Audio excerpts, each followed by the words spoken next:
Once upon a time there was a Chan master who did not practice well but had received offerings from a patron for years. Not long after the master died, a soft mushroom that tasted like meat began to grow on a piece of dead wood in the patron's garden. The patron's family would cut the mushroom to eat every day, and it would soon grow back. This continued for a long time, and the whole family was very happy. As time passed, the patron's neighbors learned about the mushroom.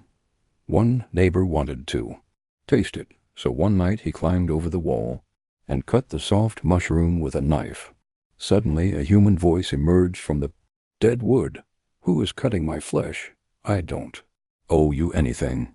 The neighbor was stunned and asked, "Who are you?" "I used to be a Chan master whose practice was mediocre and who relied too much on the offerings donated by the host of this family. I didn't deserve the abundant offerings, so I must repay them with my own body. Please help me repay my patron so I will suffer less."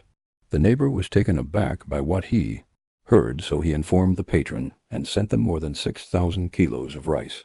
Since then, the soft mushroom stopped growing.